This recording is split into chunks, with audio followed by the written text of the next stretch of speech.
तो हमारा पहला सवाल है, ऐसे पदार्थ जिनसे होकर प्रकाश आसानी से पार कर जाता है कहे जाते हैं। ऐसे पदार्थ जिनसे प्रकाश आसानी से पार हो जाता है उसे क्या कहते हैं? पारदर्शी पदार्थ। कौन सा आंसर होगा? क। कौन सा होगा? क। पारदर्शी पदार्थ कहे जाते हैं। अब देखते हैं दूसरा सवाल। दूसरा सवाल क्या है? परावर्तन का कोण होता है। परावर्तन का कोण किनके किनके बीच होता है? तो पहला ऑप्शन है आपतित किरण और दर्पण की सतह के बीच का कोण। दूसरा है आपतित किरण और आपतन बिंदु पर खींचे गए अभिलंब के बीच का कोण। ग है परावर्तित किरण और दर्पण की सतह के बीच का कोण। और घ है परावर्तित किरण और आपतन बिंदु पर खींचे गए अभिलंब के बीच का कोण। तो इसमें से कौन सा आंसर होगा? घ होगा। कौन सा? घ। क्या होगा कि परावर्तित किरण और आपतन बिंदु पर जो अभिलंब खींचा जाता है उसके बीच बने कोण को ही हम क्या कहते हैं? परावर्तन कोण। परावर्तन कोण कहते हैं। आंसर होगा घ। अब अगला सवाल देखते हैं, तीसरा। निम्नलिखित में से किस दर्पण द्वारा किसी वस्तु का वास्तविक प्रतिबिंब मिल सकता है? क ऑप्शन है समतल दर्पण द्वारा, ख ऑप्शन है अवतल दर्पण द्वारा, ग ऑप्शन है उत्तल दर्पण द्वारा और घ ऑप्शन है तीनों प्रकार के दर्पणों द्वारा। तो हम क्या कह सकते हैं कि किस दर्पण द्वारा वास्तविक प्रतिबिंब बनता है? तो अवतल दर्पण द्वारा वास्तविक प्रतिबिंब बनता है। किस दर्पण द्वारा प्रतिबिंब बनता है? तो अवतल दर्पण द्वारा वास्तविक प्रतिबिंब बनता है। अब इसका आंसर कौन सा होगा? ख। अब देखते हैं अगला सवाल, चौथा। निम्नलिखित में से किस दर्पण द्वारा किसी वस्तु का आभासी प्रतिबिंब प्राप्त किया जा सकता है?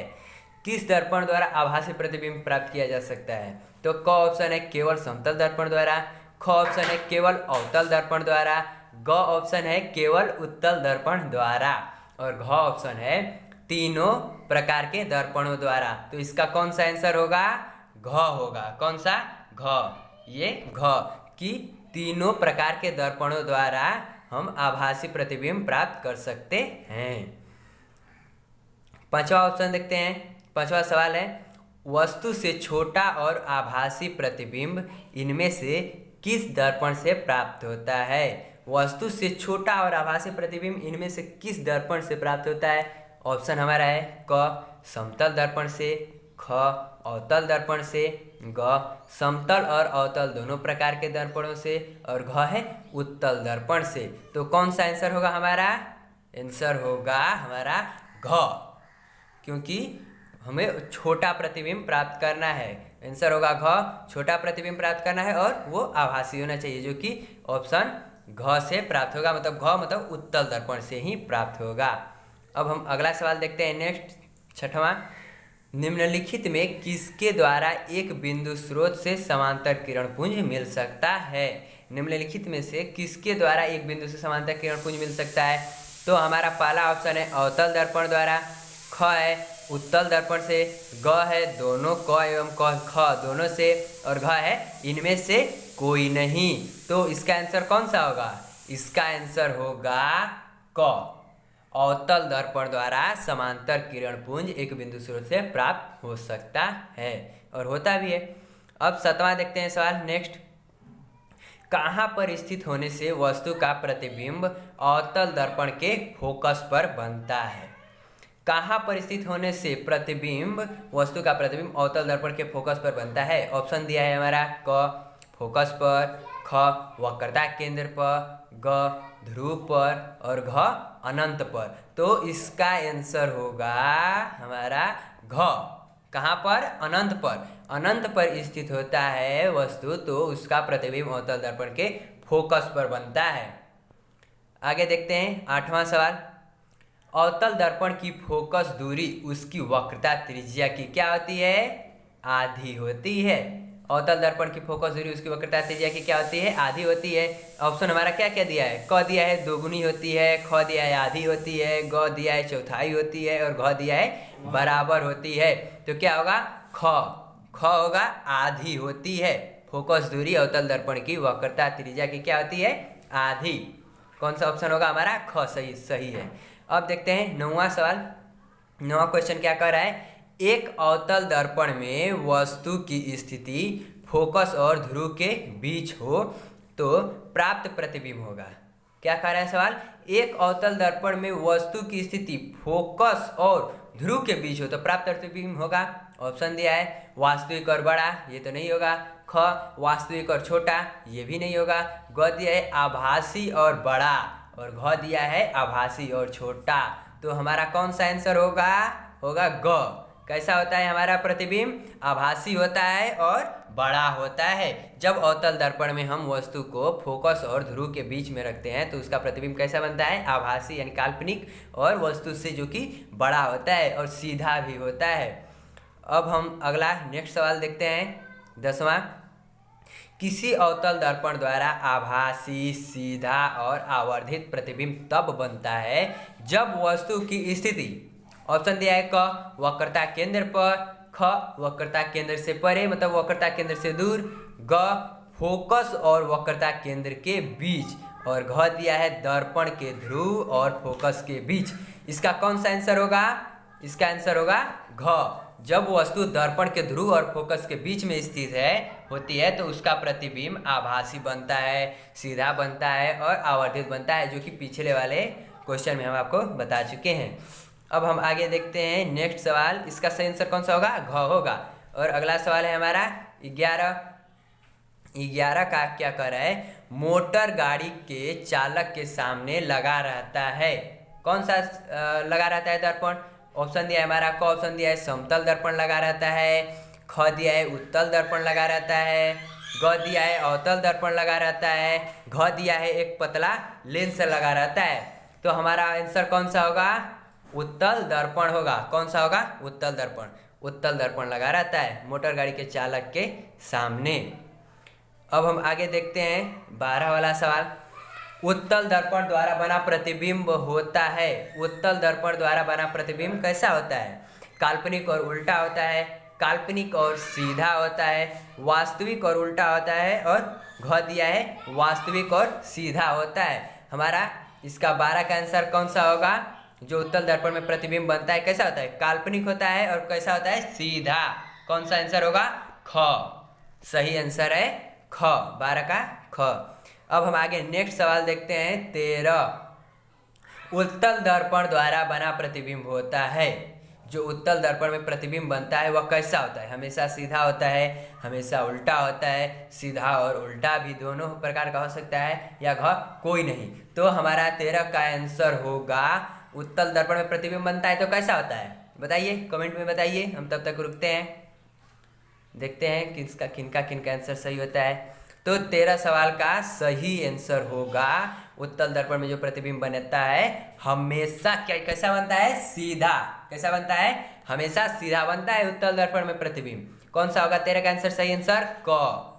अब हम आगे देखते हैं 14 सवाल, एक दर्पण से किसी भी दूरी पर रखी एक वस्तु का सीधा प्रतिबिंब ही प्राप्त होता है। दर्पण हो सकता है, कौन से दर्पण में कहीं भी वस्तु को हम रखेंगे तो उसका प्रतिबिंब सीधा प्राप्त होगा। क दिया है हमारा समतल, ख दिया है उत्तल, ग दिया है समतल अथवा उत्तल, और घ दिया है अवतल। तो हमें कैसा प्रतिबिंब प्राप्त होना है, सीधा। सीधा प्राप्त होना है तो कौन से दर्पण में सीधा प्रतिबिंब प्राप्त होता है, तो आपको पता होगा कौन सा आंसर होगा इसका, ग। समतल में और उत्तल में दोनों में सीधा प्रतिबिंब प्राप्त होता है। 14 का सही आंसर है ग। आगे वाला सवाल देखते हैं नेक्स्ट 15 वाला, संबंध F बराबर r/2 सत्य है। किसके लिए, क ऑप्शन दिया है उत्तल दर्पण के लिए परंतु अवतल दर्पण के लिए नहीं, ये तो गलत है। ख अवतल दर्पण के लिए परंतु उत्तल दर्पण के लिए नहीं। आगे देखते हैं ऑप्शन क्या है, उत्तल अथवा अवतल दोनों प्रकार के दर्पणों के लिए, और घ दिया है न तो उत्तल दर्पण के लिए और न ही अवतल दर्पण के लिए। तो 15 का सही आंसर होगा हमारा कौन सा होगा, उत्तल तथा अवतल दोनों प्रकार के दर्पणों के लिए F बराबर r/2 सही होता है। तो हमारा 15 का सही आंसर कौन सा है, ग है, ये वाला ग। तो अब हम अगला सवाल देखते हैं नेक्स्ट 16 सवाल, चित्र 1.35 में सही किरण आरेख को चुने। सही किरण आरेख इसमें से कौन सा है, ये देखिए आया किरण और लंबवत आया है, समतल दर्पण पर लंबवत आया है और यह परावर्तित हो रहा है, जो कि कोण बनाते हुए हो रहा है। ऐसा कभी नहीं होता है। समतल दर्पण में जब प्रतिबिंब बनता है तो समतल दर्पण में यदि कोई किरण आरेख लंबवत आती है दर्पण पर तो वह उसी लंबवत ही दिशा में निकल जाती है। मतलब इसी जैसे आ रही है आपतित किरण और उस सीधा ही निकल जाएगी, सीधा ही निकल जाएगी, ये नहीं होगा। अब हम आगे देखते हैं, ख वाला ऑप्शन दिया है कि ये दर्पण है और मुख्य अक्ष के समांतर आपतित किरण है और दर्पण से परावर्तन के बाद कैसे जा रही है। ये बात नहीं हुआ कि यहाँ से जाएगी। जब मुख्य अक्ष के समांतर कोई आपतित किरण होती है तो वो कहाँ से गुजरती है, फोकस से गुजरती है, और यह फोकस से गुजर नहीं रही है तो यह किरण आरेख सही नहीं होगा। सही इसका किरण आरेख क्या होगा, यह फोकस से होकर गुजरेगी, फोकस से होकर गुजरेगी, तो यह सही आरेख किरण आरेख नहीं है, तो हमारा ख भी नहीं होगा। अब अगला ऑप्शन देखते हैं, ग मुख्य अक्ष के समांतर आपतित किरण है और दर्पण से परावर्तन के बाद कहाँ से गुजर रही है, वक्रता केंद्र से गुजर रही है। और ऐसा कभी नहीं होता है। जब मुख्य अक्ष के समांतर आपतित किरण होती है तो आप जानते होंगे कि वह कहाँ से गुजरती है, तो वह गुजरती है फोकस से। कहाँ से, फोकस से, और यह फोकस से गुजर नहीं रही है, तो ऑप्शन ग भी गलत है। अब आगे वाला ऑप्शन देखते हैं, घ है कि जो आपतित किरण है वह कहाँ से आपतित हो रही है, वक्रता केंद्र से, और दर्पण से परावर्तन के बाद वक्रता केंद्र जिस पथ से आई है उसी पथ पर ही लौट गई है। तो यह किरण आरेख सही है या गलत, बताइए। यह किरण आरेख सही है, क्योंकि आप जानते होंगे कि जब वक्रता केंद्र की दिशा में आपतित किरण होती है तो वह जिस पथ से आती है उसी पथ पर लौट जाती है, मतलब उसी पथ पर परावर्तित हो जाती है। तो यह किरण आरेख सही है। तो हमारा जो सवाल है 16 का सही आंसर कौन सा होगा, 16 का सही आंसर होगा घ। कौन सा, घ आंसर सही है 16 का। अब हम अगला सवाल देखते हैं, 17वां सवाल क्या है कि एक गोलीय दर्पण द्वारा बने प्रतिबिंब का आवर्धन यम ऋणात्मक है। इसका यह अर्थ यह है कि प्रतिबिंब कैसा है, तो इसका आंसर होगा सही। इसका सही आंसर होगा कौन सा, आप बताइए, कमेंट में बताइए कि इसका सही आंसर कौन सा होगा। तो हम आपको बताते हैं और बताएंगे कि कैसे आवर्धन का मान ऋणात्मक होता है और कैसे प्रतिबिंब रखेंगे, कैसा प्रतिबिंब बनेगा तो आवर्धन का मान धनात्मक होगा, ये भी हम बताएंगे। देखिए हम बताते हैं, 17 का आंसर होगा सही घ। कैसा, उल्टा यदि प्रतिबिंब रहेगा तो उसका आवर्धन का मान कैसा प्राप्त होगा, ऋणात्मक होगा। अब देखते हैं कैसे, तो हम दिखाते हैं आपको कि कैसे आवर्धन का मान ऋणात्मक प्राप्त होगा। तो हम ले लेते हैं उल्टा, हमारा सही ऑप्शन है। अब देखते हैं कि हमारा सही ऑप्शन उल्टा जो है वो सही है या नहीं। तो हम देखते हैं, एक हमारा हुआ अवतल दर्पण, ये कौन सा ले लेते हैं, अवतल दर्पण पे ही आपको बताते हैं। ये हमारा हो गया अवतल दर्पण, और हम इसके जो ये है समांतर आपतित किरण है, समांतर, ये मुख्य अक्ष क्या हुआ, ये हमारा मुख्य अक्ष, और ये हमारा हुआ इसके समांतर आपतित किरण है और दर्पण से परावर्तन के बाद कैसे गुजरेगी, फोकस से होकर गुजर जाएगी। और यहाँ पर हमारा क्या है, यहाँ पर हमारा है फोकस, यहाँ पर हमारा क्या है, फोकस है, ये हमारा है फोकस, यप। तो अब हम यहाँ पर देखते हैं कि ये हमारी हुई वस्तु, ये हमारी हुई वस्तु की ऊंचाई, और एक किरण आई है जो कि दूसरी किरण यहाँ से आपतित हुई और ये परावर्तित हो गई, और मान लेते हैं कि यहीं पर कट की है, सही से किरण आरेख बनानी है, लेकिन यहीं पर मान लेते हैं कि कट की है, तो इसका प्रतिबिंब कौन सा होगा, ये वाला हमारा प्रतिबिंब होगा। अब देखते हैं, ये हमारा हुआ, क्या हुआ हमारा, ये वस्तु की ऊंचाई, ये वाला क्या है, वस्तु की ऊंचाई, जो कि मुख्य अक्ष के ऊपर है। तो वस्तु की ऊंचाई जब मुख्य अक्ष के ऊपर है तो वस्तु की ऊंचाई को किससे डिनोट करते हैं, यच से। तो जब वस्तु की ऊंचाई मुख्य अक्ष के ऊपर है तो वह धनात्मक होगा या ऋणात्मक, आप जानते होंगे क्या होता है, धनात्मक। क्या होता है, धनात्मक। यदि आप नहीं जानते हैं तो मैं पीछे एक वीडियो बनाया हूँ जिसका लिंक इस वीडियो में नीचे डिस्क्रिप्शन में दे दूंगा, आप जाके देख सकते हैं। तो जब मुख्य अक्ष के ऊपर है वस्तु तो इसका जो चिन्ह होगा ऊंचाई का वो कैसा होगा, धनात्मक होगा। अब दूसरा देखते हैं, प्रतिबिंब है, तो प्रतिबिंब की ऊंचाई जो किधर दिया है, नीचे, कहाँ है, नीचे दिया है। तो जब मुख्य अक्ष के नीचे है तो प्रतिबिंब की ऊंचाई को किससे डिनोट करते हैं, एच डैश से। किससे डिनोट करते हैं? एच डैश से। तो जब वस्तु की ऊंचाई मुख्य अक्ष के नीचे है तो इसका मान कैसा होगा? धनात्मक होगा या ऋणात्मक? कैसा होगा? तो होगा इसका मान ऋणात्मक होगा। कैसा होगा? ऋणात्मक। अब हम देखते हैं आवर्धन पूछा है। आवर्धन बराबर, आवर्धन को किससे डिनोट करते हैं? यम बराबर। यम बराबर होता क्या है? यम बराबर होता है एच डैश बटे में यच। कैसा होता है? आवर्धन बराबर यम बराबर एच डैश बटे में यच। तो इसमें हमारा क्या आया है? वस्तु हमारा जो प्रतिबिंब है कैसा है? उल्टा है। उल्टा है। जब उल्टा है तो हमारा चिन्ह कौन सा है? यच जो है प्लस में है, पॉजिटिव है, और प्रतिबिंब की ऊंचाई एच डैश माइनस में है, तो हम इसका मान रखेंगे। तो एच डैश जो है वो माइनस में होगा, तो हमारा यहाँ पे क्या होगा? दिखाते हैं आपको, माइनस में होगा। तो हमारा जो एच डैश है कैसा था? माइनस में। तो यम बराबर माइनस में जो उसका मान आया था, हम कोई भी मान रख सकते हैं, और जो हमारा यच का मान था वो कैसा था? पॉजिटिव था। तो अब इसको हम हल करेंगे तो कैसा आएगा? हमारा यम का मान कैसा आएगा? हमारा यम का मान ऋणात्मक आएगा। कैसा आएगा? निगेटिव। कैसा आएगा? निगेटिव। तो जब हमारा देख लिए कि जब उल्टा प्रतिबिंब होता है तो किस प्रकार आवर्धन का मान ऋणात्मक आता है। वही यदि सीधा प्रतिबिंब होता तो कैसा आता? धनात्मक आता। चूंकि दोनों वस्तु की ऊंचाई और प्रतिबिंब की ऊंचाई दोनों धनात्मक होती, इसीलिए हमारा जो आवर्धन का मान आता धनात्मक आता।